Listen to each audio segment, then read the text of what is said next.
ছাত্র জনতার আন্দোলনের প্রেক্ষাপটে আওয়ামী লীগ সরকারের পতনের পর আত্মগোপনে থাকা অবস্থায় সাবেক প্রধানমন্ত্রী শেখ হাসিনার প্রেস সচিব নাঈমুল ইসলাম খান জমি বিক্রি করেছেন।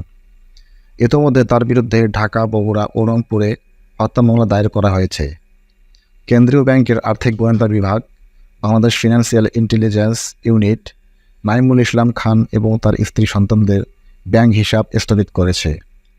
তবে এর মধ্যেই কমিশনের মাধ্যমে সাফ কবলা জমি, ফ্ল্যাট বা প্লট কেনাবেচা দলিল করে জমি বিক্রি করেছেন তিনি। সূত্র জানায়, গতকাল বুধবার ও গত রোববার তিনি কুমিল্লার কান্দিপাড় মৌজার বাগিচাও এলাকা জমি বিক্রি করেছেন, যার একটি অংশের পরিমাণ 1.75% এবং অন্যটির পরিমাণ 2%। সেন্ট মার্টিনে ভ্রমণের জন্য রেজিস্ট্রেশন বাধ্যতামূলক করার কোনো সিদ্ধান্ত গ্রহণ করেনি পরিবেশ, বন ও জলবায়ু পরিবর্তন মন্ত্রণালয়। বৃহস্পতিবার 5 সেপ্টেম্বর বন ও জলবায়ু পরিবর্তন মন্ত্রণালয় থেকে প্রকাশিত এক বিজ্ঞপ্তিতে এই তথ্য জানানো হয়েছে। বিজ্ঞপ্তিতে উল্লেখ করা হয়েছে, সেন্ট মার্টিনে ভ্রমণের জন্য রেজিস্ট্রেশন বাধ্যতামূলক শিরোনামে বিভিন্ন গণমাধ্যমে একটি সংবাদ প্রচারিত হয়েছে, যা পরিবেশ, বন ও জলবায়ু পরিবর্তন মন্ত্রণালয়ের নজর কাড়ে।